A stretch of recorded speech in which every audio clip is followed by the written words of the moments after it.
Okay, this is unemployment part two. How to fix the economy. Now, also, we've got several other issues going on besides fraud in the unemployment system. To the tune, I think they said, of $1.6 billion.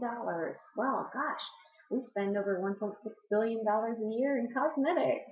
And now we're committing fraud. But anyhow, um, also, we've got problems where people that are unemployed are actually working under the table. And when they work under the table, they are not paying taxes.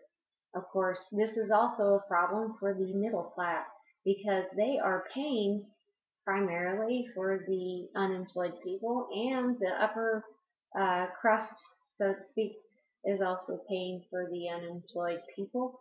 So not only are the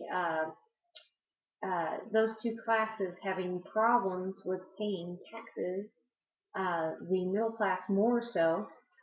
Uh, the lower end who doesn't care, who is making the extra money underneath, is then turning around using the cash to put back into the system. So there's a lot of things going around.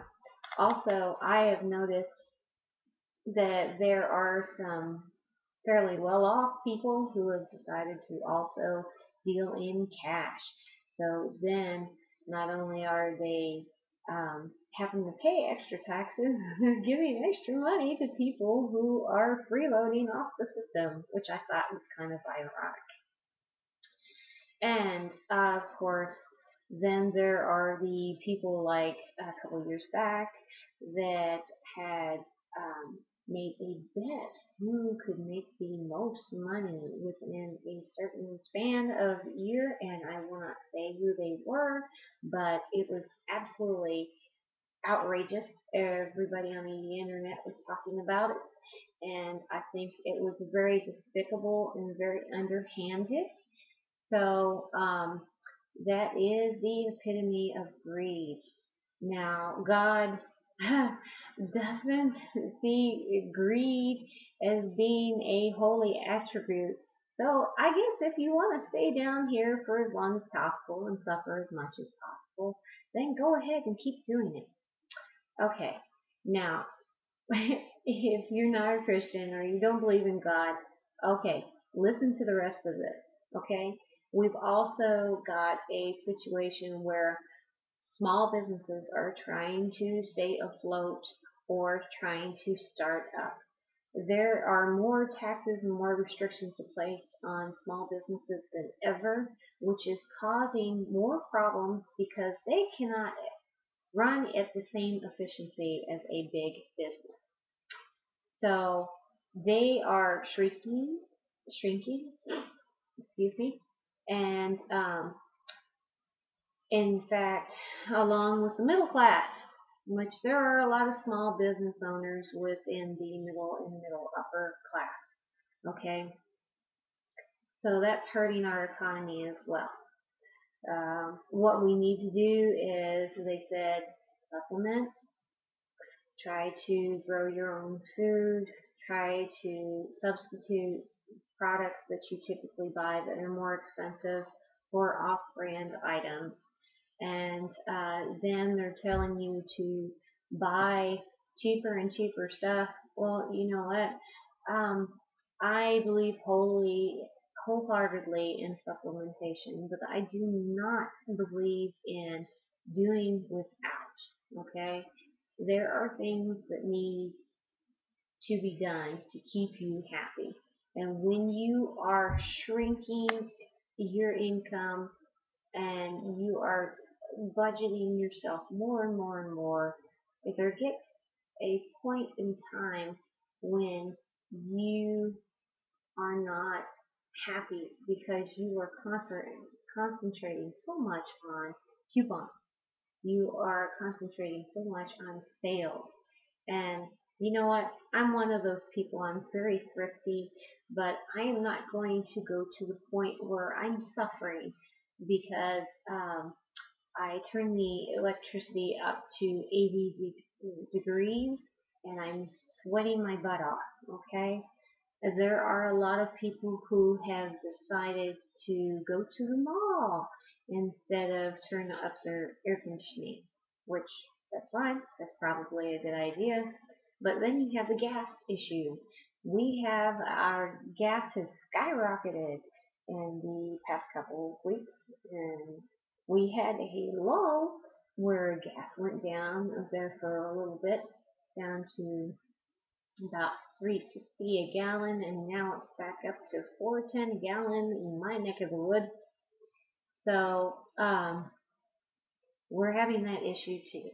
So there's a bunch of things that we need to fix, and I think there needs to be several things done to fix these.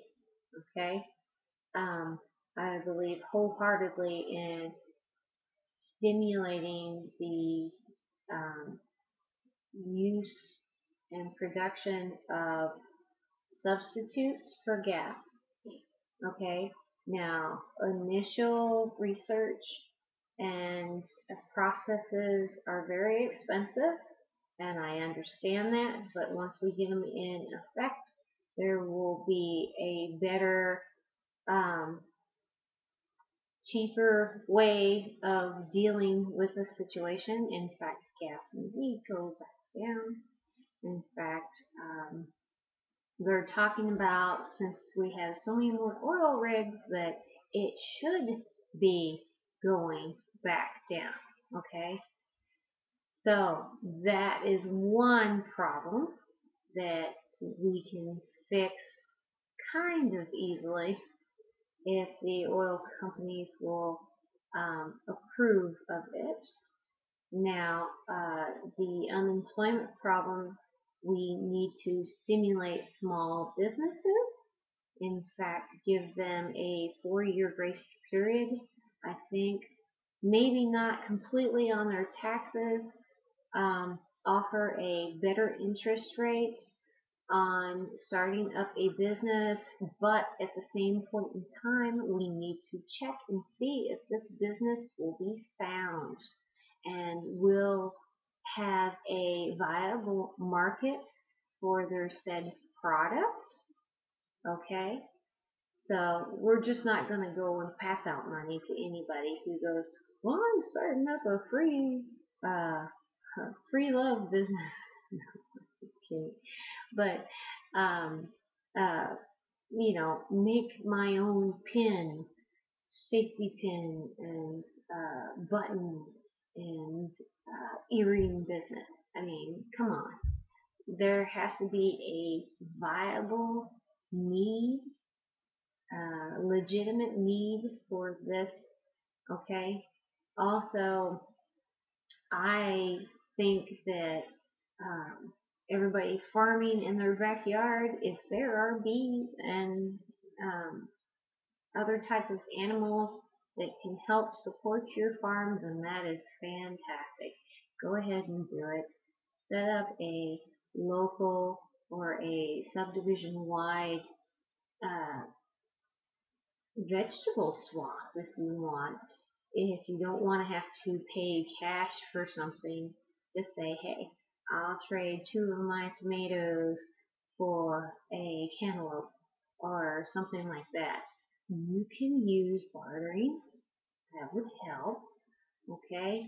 There are ways of dealing with the system and still living well. Okay? I know that a lot of the lobbyists have done good things in the past, but unfortunately, most of them have done bad things in the past, and we are paying for it now. Okay? Um, Also, we could sit there and be a little more efficient, but here's the deal. If you are over efficient, it will create a domino effect. And when you are efficient to the point where barely anybody's making any money, their standard of living and their quality of life is suffering, then that's when it is a problem. Okay? We need to make sure that every American's quality of life is set at a decent standard. Every person who has two arms and two legs and is not disabled should be working if they are over the age of 18. Okay? I'm not forcing people to do this, but here is the issue. Everybody has to work, has to have purpose. And I would love for everybody to find their purpose. You know, some people are really good at painting. Let them paint murals on the subway wall and the bridges and in your house and all that other stuff. Some people are very mechanically inclined. Let them fix your cars. Okay? Everything is a give and take. Everybody has a purpose in life. And when everybody is doing what they are supposed to do, it improves the quality of life of them and everyone around them. Okay? So we're going to talk about this more in part 3.